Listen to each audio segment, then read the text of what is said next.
Boa noite, graças e paz a todos. Meu nome é Jorge Alves. Estamos começando mais um momento do Pensar e Refletir, né? Essa série de reflexões que nós, nesse mês, estamos fazendo no Evangelho de Lucas. Todas as noites, né? Por volta das 11h30, meia-noite, vou estar sempre gravando uma live, fazendo uma reflexão, uma leitura, né, do Evangelho de Lucas. Como eu falei ontem, a proposta ela é muito mais de nós termos esse momento, né, devocional. Lógico, eu sei que algumas pessoas não vão conseguir estar acompanhando ao vivo, né, já por ser tarde, mas assim, durante o dia, né, elas terem um momento devocional, e a proposta é a gente estar fazendo a leitura desse evangelho, né, o Evangelho de Lucas, que é o evangelho, um dos mais históricos, né, sobre a vida de Jesus. Ontem eu comecei lendo o capítulo 1, os versos de 1 a 4, que foi uma introdução, né? Expliquei um pouquinho sobre o Evangelho de Lucas, sobre do que se trata esse trabalho de Lucas. Fiz a apresentação desse Evangelho e hoje a gente vai dar continuidade na nossa leitura. Como eu disse, é o Evangelho mais longo, né? Tem cerca de 1149 versículos, dividido em 24 capítulos. Então é uma jornada longa. O capítulo 1 mesmo, ele é um capítulo extenso que ele se divide em inúmeras partes, em várias partes. Então assim, eu vou estar abordando conforme essas divisões. Basicamente eu vou usar as divisões da minha Bíblia. Eu estou usando uma Bíblia NVI e basicamente eu vou trabalhar a partir dessas divisões, né? Salvo quando eu mesmo resolver fazer algum outro tipo de divisão, mas até aqui está bem tranquilo.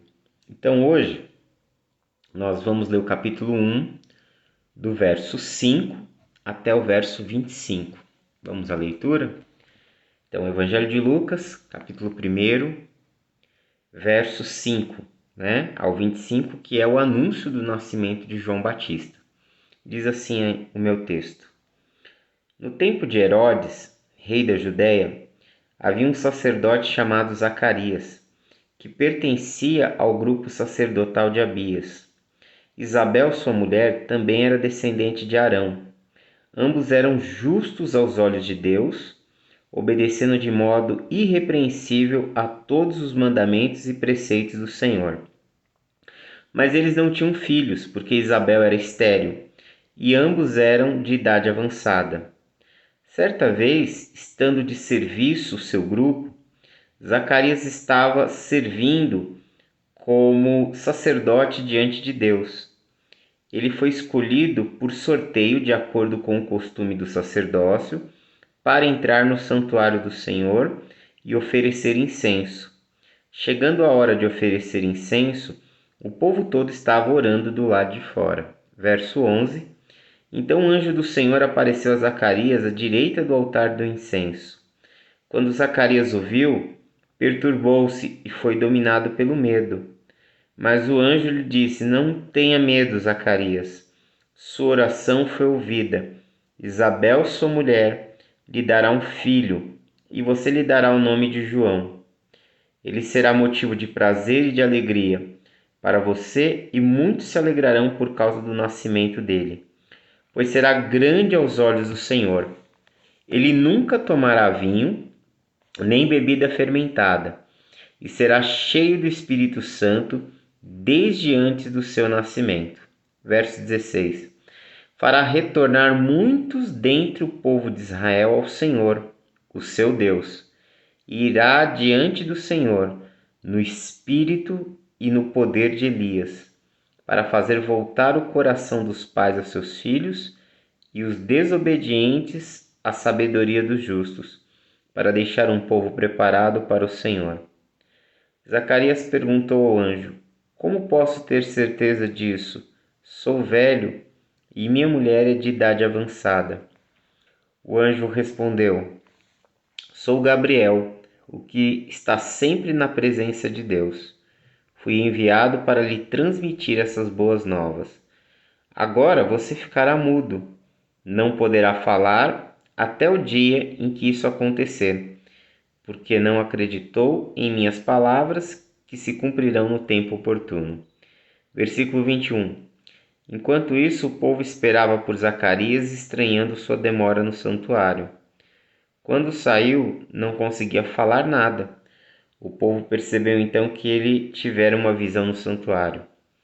Zacarias fazia sinais para eles, mas permanecia mudo. Quando se completou seu período de serviço, ele voltou para casa. Depois disso, Isabel, sua mulher, engravidou, e durante 5 meses não saiu de casa. Verso 25. E ela dizia: Isto é obra do Senhor. Agora ele olhou para mim favoravelmente para desfazer a minha humilhação perante o povo.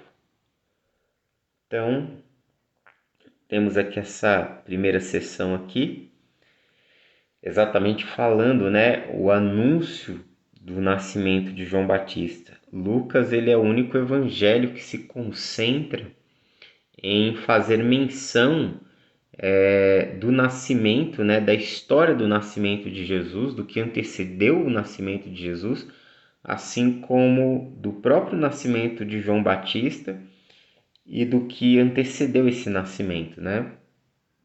Por isso, muitos estudiosos dizem que o primeiro olhar de Lucas é um olhar para o cumprimento da promessa de Deus na história, né?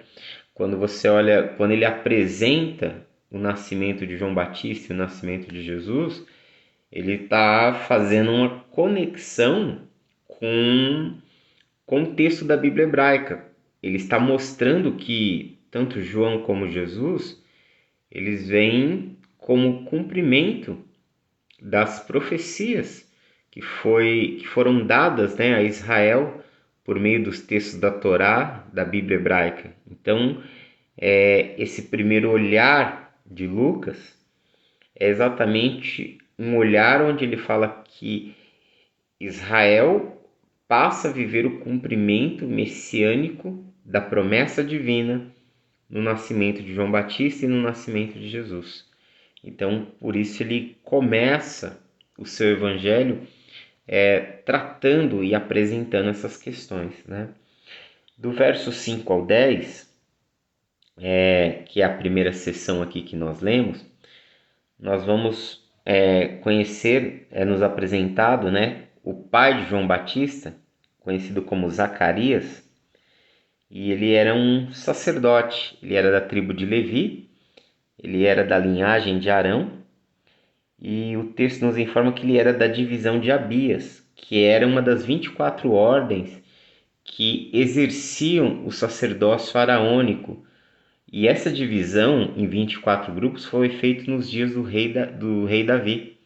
Se você ler o primeiro livro das Crônicas, 1 Crônicas capítulo 24, você vai ver exatamente Davi dividindo os grupos sacerdotais em turnos, né? Em grupos. Então, havia 24 grupos que serviam no templo, cada um durante o período de uma semana.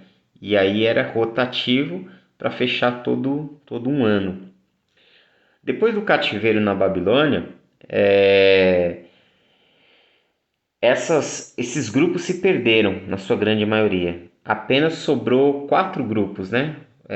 Sobreviveu, na verdade, a todo aquele massacre, apenas 4 grupos da família sacerdotal.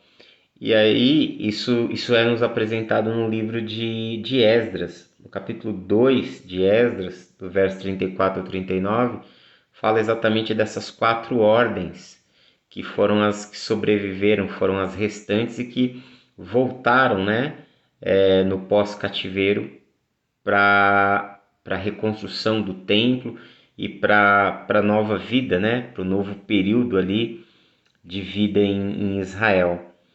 E aí o que foi feito? Essas 4 divisões, né, esses 4 grupos foram novamente divididos, subdivididos em 24 para novamente voltar a ter aquela mesma ordem que aconteceu nos dias de Davi. E aí você vai perceber que essa seção aqui que nós acabamos de ler apresenta um momento onde Zacarias ele foi escolhido para oferecer o incenso, né?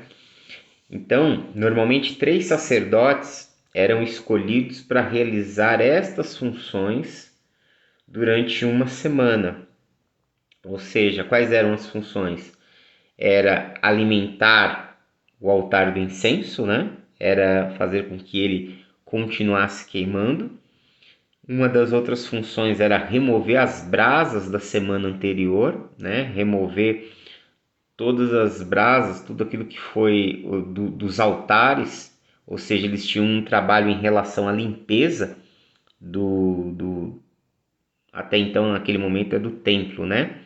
Então eles tinham um trabalho em relação à limpeza, eles tinham um trabalho de acender os incensários, né? De fazer com que o fogo do incensário permanecesse aceso, e eles tinham que alimentar as brasas com óleo, né?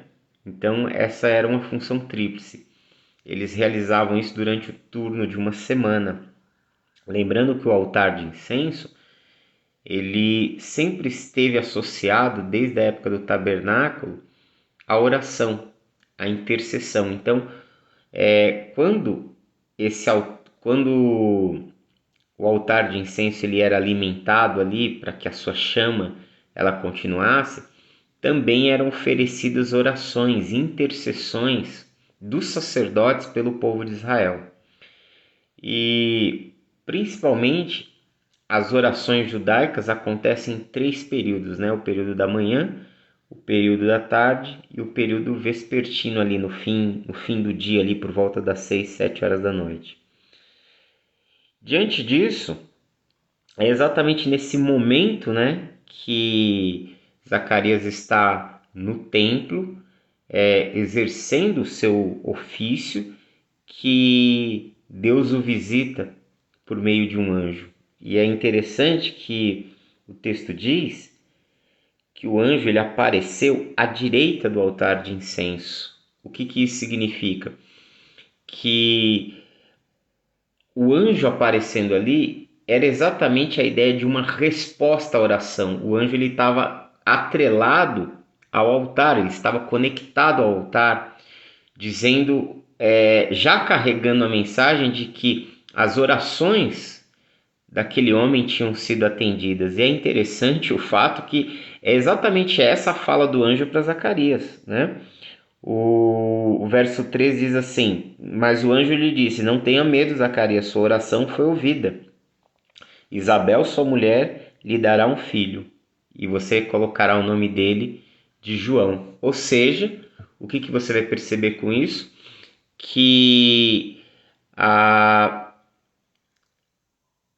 a resposta, Deus sempre está disposto a responder às nossas orações.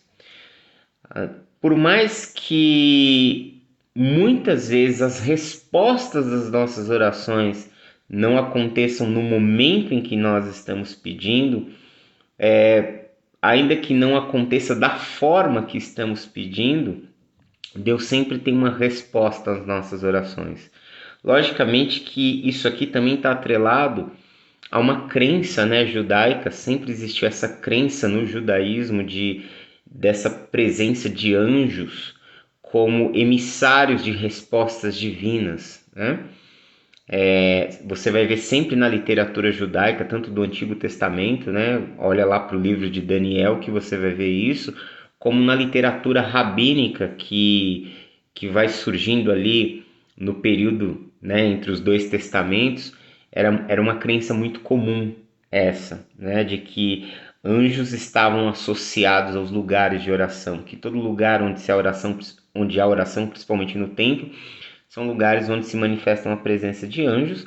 E a nossa cultura cristã, a nossa cosmovisão cristã também assimilou isso, né? Embora hoje com muito cuidado ao pensar sobre isso, mas nós também enxergamos de certa forma essa realidade. Sabemos que quando começamos a orar, quando estamos envolvidos com a oração, nós sabemos que nós adentramos a uma esfera mais sensível. Quando você ora, você sai de uma realidade física e você começa a acessar camadas mais sensíveis. E essas camadas mais sensíveis, que algumas pessoas chamam de mundo espiritual, ou dependendo do segmento, seja cristão ou judaico, vai dar um outro nome, mas é exatamente nessas camadas mais sensíveis onde você vai estar conectado com essa realidade dos anjos, com essa realidade espiritual de forças, de poderes espirituais, né? Uma outra coisa que nos chama a atenção nesse texto é que Zacarias era casado com uma mulher chamada Isabel, né? E é engraçado que o nome Zacarias vem do hebraico Zacariá, quer dizer, Zacar é lembrança, e Deus, né? Então o nome Zacarias significa Deus se lembra. Porém o nome de Isabel, o nome hebraico, né? Porque Isabel é uma tradução para o grego, depois para a nossa língua, mas o nome é Elisheva. Elisheva significa juramento, promessa. Então, quando você olha para a junção de Zacarias e Isabel, a mensagem que tem ali por trás desses dois nomes nessa passagem é: Deus se lembra das suas promessas. Deus se lembra do seu juramento, Deus se lembra das suas promessas. E é exatamente nesse cenário que aparece o anjo dizendo que Deus se lembrou deles, Deus se lembrou da vida deles. Mas eu queria falar um pouquinho sobre esse casal. Isabel, ela também pertencia à classe sacerdotal de Arão, ela também era da tribo de Levi.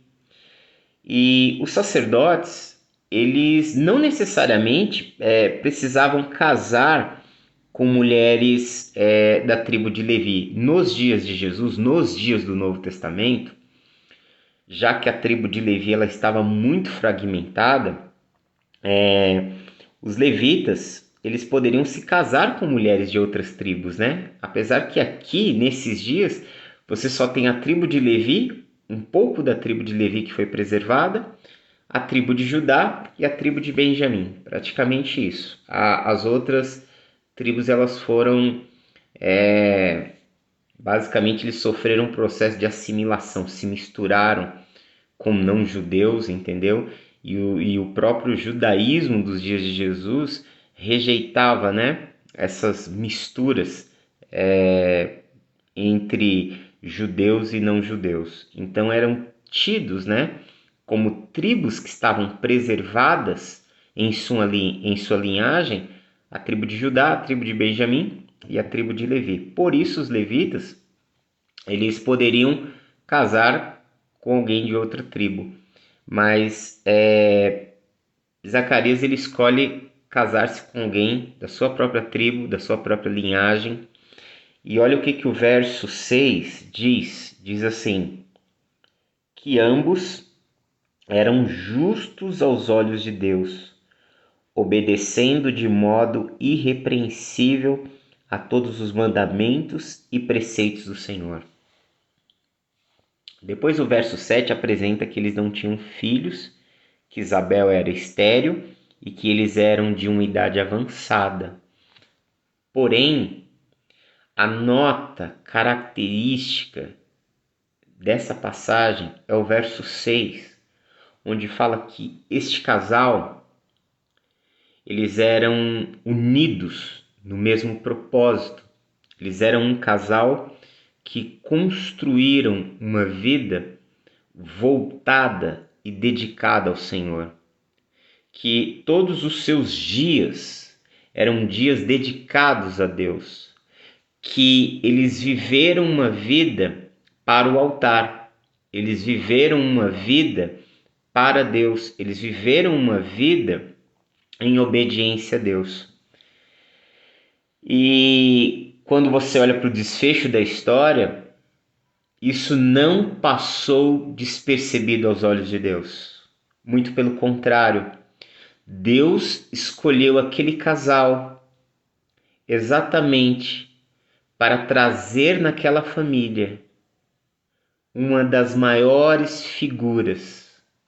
O próprio Jesus fala que não há um profeta semelhante a João Batista. O próprio Jesus dá testemunho de João, falando da grandeza, da magnitude, tanto da pessoa de João, como do ministério que ele exercia diante de Deus. João é alguém que está sendo profetizado por Isaías 7 séculos antes de todo esse momento aqui. João Batista é alguém que está sendo profetizado, anunciado pelo profeta Malaquias, que foi o último profeta, a última voz profética em Israel, até o nascimento do próprio João. Então, quando você olha para a vida desse casal, Deus recompensou a fidelidade deles. Deus recompensou a caminhada deles. Deus recompensou a jornada deles em buscarem servir a Deus, lhes dando o melhor, fazendo deles alvo do cumprimento da sua promessa. E a partir disso, eu quero refletir exatamente essa questão com vocês. Às vezes nós olhamos para a nossa vida, para a nossa caminhada, para a nossa jornada em servir a Deus, e por amor a Deus, por amor ao Evangelho, por amor a Jesus, muitas vezes vamos sofrendo inúmeras perdas no meio da caminhada. É comum na vida cristã, é comum na nossa jornada, muitas vezes, nós começarmos a olhar para a nossa vida e falar: Senhor, eu só tenho tido perdas. E você sabe que as perdas que você está tendo são perdas que você está tendo elas por causa da sua jornada com Deus, por causa da sua fé em Deus, por causa da sua caminhada. Que algumas portas se fecharam porque você serve a Deus, porque alguns preconceitos você sofre porque você só serve a Deus, algumas questões acontecem com você porque você serve a Deus, você renuncia e abre mão de algumas coisas por amor a Deus. Saiba que todas essas coisas, todas essas situações, todo esse abrir mão, toda essa renúncia não está despercebida, não está passando em branco diante dos olhos do Senhor. Muito pelo contrário, toda esta renúncia está fazendo com que você abra os cofres divinos. Uma vez eu li um livro do Charles Swindoll. Ele escreveu um pequeno livreto, que foi publicado aqui no Brasil, chamado Intimidade com o Todo-Poderoso. E esse livro ele fala sobre algumas disciplinas espirituais. E uma das disciplinas que o Swindoll aponta no seu livro é a disciplina da renúncia. E ele fala que a renúncia é a chave que abre os cofres, os baús do tesouro, dos tesouros divinos sobre nós. A renúncia é a chave que abre o baú do tesouro divino sobre a nossa vida. Você quer viver e experimentar mais de Deus? Você quer caminhar para viver as promessas de Deus? Você quer caminhar para viver uma nova realidade de Deus sobre a sua vida? A renúncia é o passo fundamental. E o grande exemplo disso é Abraão, no Antigo Testamento, quando Deus lhe ordena que ele entregue o filho da promessa, quando Deus ordena que ele entregue o filho que o próprio Deus lhe deu, que ele não poderia ter, que jamais ele poderia ter e que Deus concedeu a ele, o Senhor o requer num determinado momento. e ele poderia ter olhado para toda a trajetória dele, para todo o sofrimento dele, para todas as situações que ele passou, até de enfiar os pés pelas mãos na tentativa de ter esse herdeiro, de tantas coisas que ele passou na vida dele para ter a promessa, para ter aquela bênção de Deus, e de repente ter que abrir mão daquilo. Mas Abraão, ele foi um homem capaz de renunciar até aquilo que Deus lhe deu como promessa. E a renúncia dele o colocou num patamar e num nível muito superior. Quando ele está prestes a sacrificar Isaac, Deus intervém, no capítulo 22 de Gênesis, lá por volta do verso 16, Deus diz assim: certamente te abençoarei. Tiago, em sua carta, diz que Deus não achou ninguém maior por quem jurar, então jurou por si mesmo que abençoaria Abraão. O ato de renúncia de Abraão, o ato de abrir mão de Abraão, ele foi tão constrangedor, ele foi tão incisivo, ele foi tão decisivo, que o próprio Deus basicamente se viu contra a parede. O ato daquele homem o colocou numa posição de recebedor de todas as promessas que Deus tinha feito a ele. As promessas, elas são condicionais. As promessas passam pela condição de fazermos a vontade de Deus, de caminharmos na direção daquilo que é a promessa. Mas Abraão chegou num nível em que Deus ele não poderia deixar de abençoá-lo. Uma renúncia maior só foi vista na cruz. Uma renúncia superior só foi vista quando o Filho de Deus abriu mão da sua glória, entrou na história humana como servo e sofreu a morte de cruz. E essa renúncia, olhando agora para a renúncia de Jesus, a renúncia do Deus que se fez homem, que abriu mão da sua glória, que entrou na história humana, que entrou como servo, tanto que o símbolo, a metáfora que representa Jesus na sua encarnação, na sua vida e no seu ministério, a metáfora do Cordeiro. João Batista diz acerca de Jesus: esse é o Cordeiro de Deus. Esse que sofre as injustiças, que sofre as maldades humanas, que dá a sua vida, é o mesmo que na ressurreição recebe autoridade sobre todas as coisas. O Evangelho de Mateus termina com Jesus dizendo: toda autoridade me foi dada nos céus e na terra. E agora ele é Senhor sobre tudo e sobre todos. A renúncia, ela é a chave que abre os cofres de Deus. A atitude de Isabel e de Zacarias de construírem uma vida em obediência a Deus, de construir uma vida de renúncias, de construir uma vida consagrada ao Senhor, de construir uma vida voltada para Deus, lhes assegurou o direito de serem os pais de João Batista, de serem os pais daquele que após 4 séculos seria novamente uma voz profética, e a voz profética a qual, enquanto ele estava pregando e profetizando, a sua profecia estava se concretizando, porque ele é aquele que vinha preparar o caminho do Senhor. Ele era aquele que veio anunciar a chegada do Messias. Ele era aquele que veio anunciar a chegada do cumprimento das promessas de Deus sobre o povo de Israel. Então, quando nós paramos para considerar isso em nossas vidas, nós precisamos entender que o nosso sofrimento em Cristo é válido.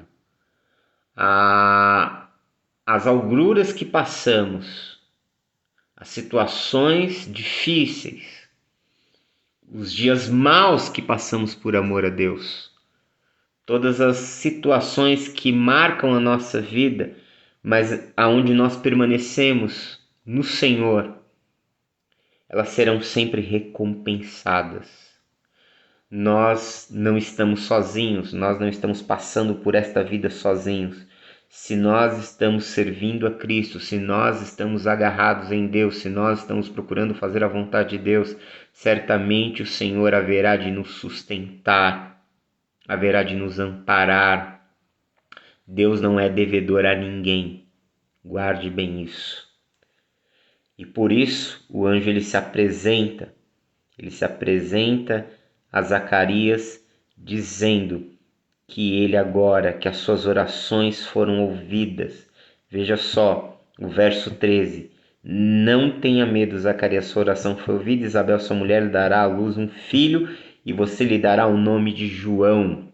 Ou seja, que ele vai ter um filho, o seu filho vai se chamar dádiva ou graça divina, né? Que isso é o sentido de Yohan ou Yohanan, né? E ele continua dizendo quem será esse filho. O verso 14, 15, ele diz: ele será motivo de prazer e de alegria para você, muitos se alegrarão por causa do nascimento dele, pois será grande aos olhos do Senhor. Nunca tomará vinho nem bebida fermentada, será cheio do Espírito Santo desde antes do seu nascimento.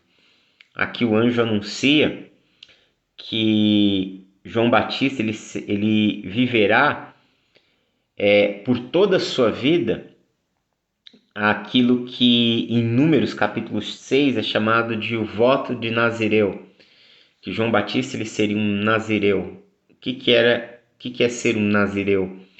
O nazireado ele era um voto de consagração a Deus. Número 6 ele fala exatamente sobre esse voto, sobre as características desse voto, né? E, na verdade, alguém que tomava um voto de nazireado deixaria o seu cabelo crescer, não beberia vinho, nem nenhuma outra bebida fermentada e nada que fosse produzido por uvas, nenhum fruto da vide. Também havia uma prescrição de não poder tocar em nenhum corpo morto. Nós temos alguns nazireus, basicamente de nascença, onde os seus nascimentos eles foram anunciados, né, por Deus, eles aparecem como essas figuras. Um deles é o próprio juiz, foi um dos juízes em Israel, que é Sansão. Ele é alguém que aparece lá em Juízes 13:7. O próprio profeta e juiz Samuel, né? Lá em 1 Samuel 1:11 é apresentado como sendo um nazireu. E esse tipo de nazireado, como do João Batista, de Samuel e do próprio Sansão, são nazireados especiais, porque eles nasceram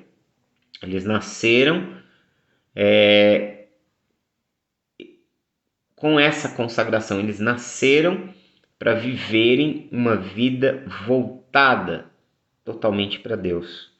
Diferente do judeu que tomava um voto, né? O voto ele poderia ser tomado por um mês, um ano.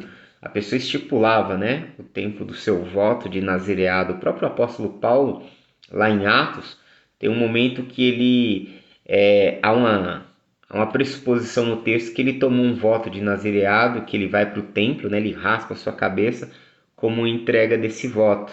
Então você percebe que isso um judeu poderia assimilar, tomar um voto desse como um ato de consagração, como um ato de entrega, como um ato voluntário de viver uma vida mais próxima de Deus.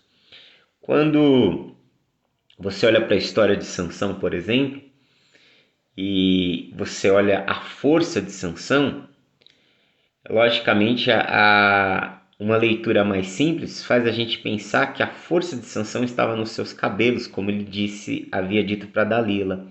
Mas na verdade a força de Sansão estava na sua consagração, né? Não é no cabelo em si, mas no voto de nazireado.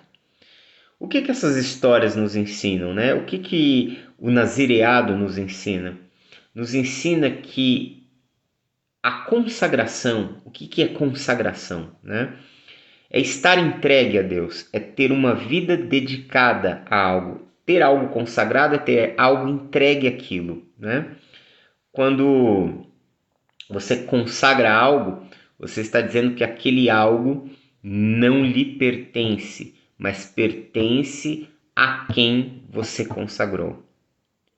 Então, a consagração a Deus significa que a nossa vida não mais nos pertence.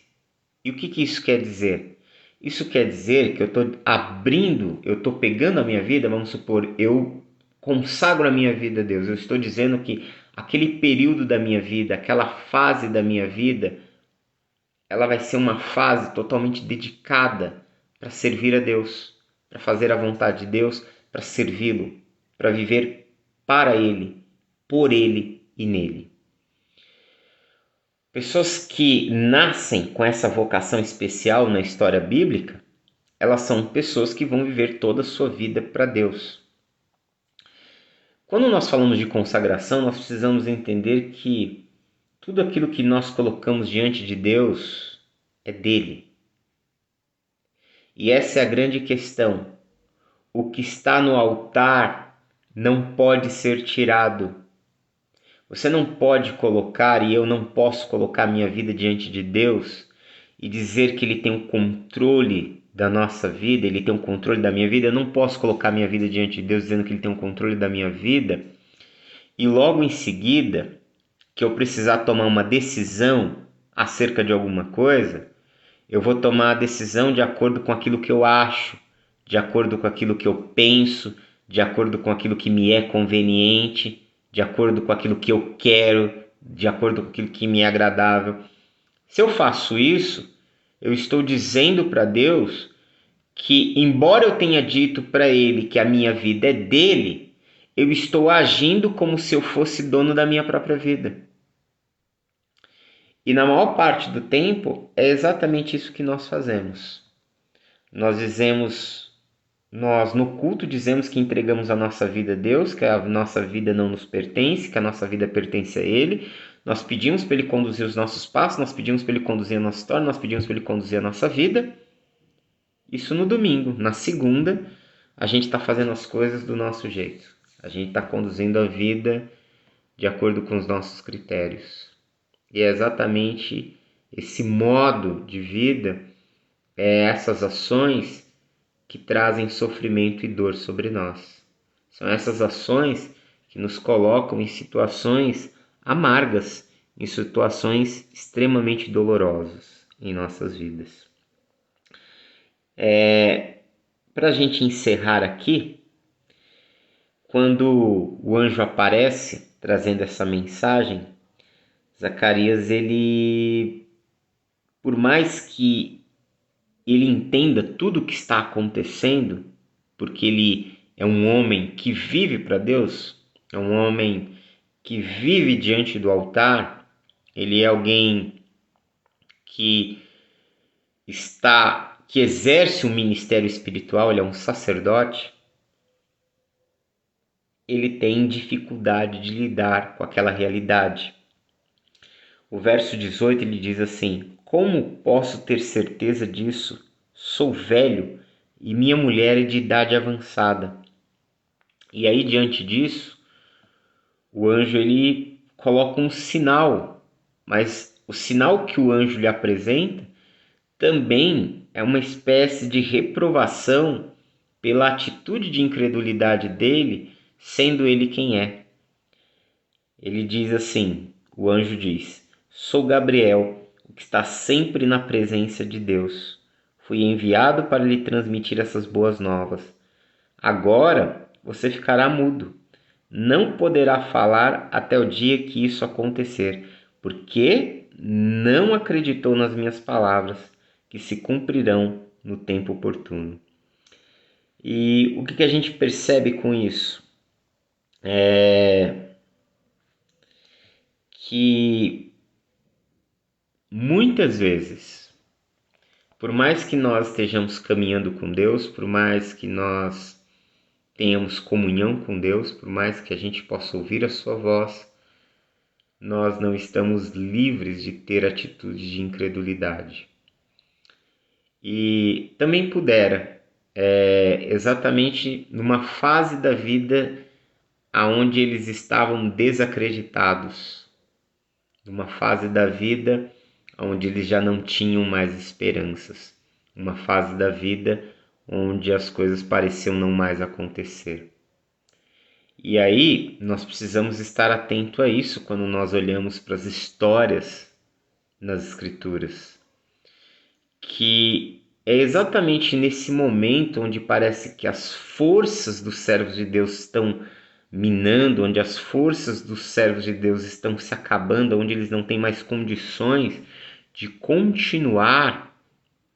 É nesse exato momento em onde eles já perderam talvez o fio da esperança, eles estão caminhando sim por amor a Deus, eles querem viver de acordo com a vontade de Deus, mas eles não conseguem mais acreditar.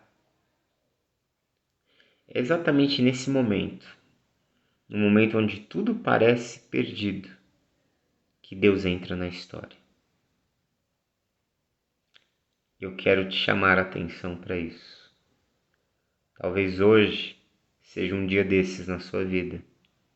Talvez hoje seja um desses dias onde você está caminhando, onde você está vivendo, você ama Deus, você serve ao Senhor, seu coração está nele, mas você já desistiu de muita coisa.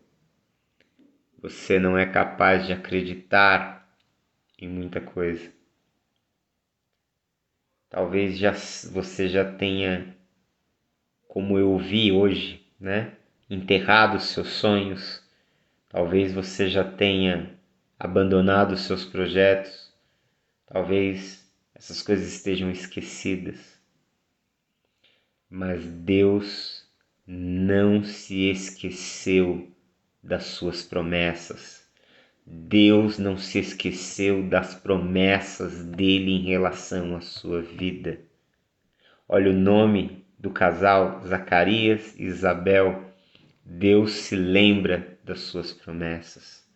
E porque Deus se lembra das suas promessas, mesmo que pareça um momento onde nada mais pode acontecer, essa pode ser a hora de Deus realizar a obra dele sobre a sua vida. Então, não desacredite. Não desacredite. Não deixe que a incredulidade tome conta do seu coração a ponto de anular a realidade de quem Deus é. Saiba que a qualquer momento Deus pode cumprir a palavra dele sobre a sua vida. E ao realizar isso produz uma profunda alegria e uma profunda redenção na vida de Isabel, que por mais que ela fosse uma mulher piedosa, por mais que ela fosse uma mulher que servia a Deus, ela carregava essa marca de ser estéril, ela carregava essa marca da infertilidade, que lhe trazia vergonha como uma mulher judia, que não podia ter filhos, onde muitas vezes a esterilidade era considerada uma espécie de maldição, uma espécie de infortúnio. Ela tem a sua alma lavada, porque Deus curou a sua esterilidade. O verso 25 diz, o verso 24 diz, depois disso Isabel, sua mulher, engravidou. Durante 5 meses não saiu de casa e ela dizia, isto é obra do Senhor. Agora ele olhou para mim favoravelmente para desfazer a minha humilhação perante o povo. Eu quero pegar esse verso e eu quero declará-lo profeticamente sobre a sua vida, que é chegado um tempo onde Deus curará toda a esterilidade da sua vida, onde o Senhor curará toda a infertilidade da sua vida, seja em que área for, e que o Senhor tirará você da vergonha. Somente continue fiel em sua caminhada, continue perseverando, continue amando o Senhor, continue abrindo mão, continue comprometido. Deus não se esqueceu das suas promessas. Amém? Quero orar com você nesse momento. Vamos orar ao Senhor. Pai, nós te louvamos por tua bondade e graça. Nós te bendizemos pela tua fidelidade, pelo teu amor, pela tua presença em nosso meio. E peço, Senhor, que o Senhor abençoe os teus filhos, que o Senhor os ilumine, que o Senhor os guie, que o Senhor os instrua, que a tua graça, a tua misericórdia se estenda sobre cada vida e que eles possam se lembrar, ó Pai, que o Senhor não se esquece das suas promessas, que tu és o Deus vivo e que nenhuma das suas palavras cairão por terra, porque tu não és o homem para que minta, nem o filho do homem para que se arrependa. Senhor, ajuda-nos a construir uma vida de acordo com o teu propósito. Ajuda-nos a construir uma vida consagrada, voltada para ti. Ajuda-nos, Senhor, a permanecermos fiéis a ti e ajuda-nos, ó Pai, a caminharmos mesmo em meio às intempéries, mesmo em meio às adversidades, com o nosso coração e os nossos olhos fitos em ti. Que a tua graça, a tua bondade se derrame sobre cada vida e cada coração. Te agradeço e te louvo, Pai, em nome de Jesus. Amém. Deus abençoe em Cristo, um forte abraço, até amanhã.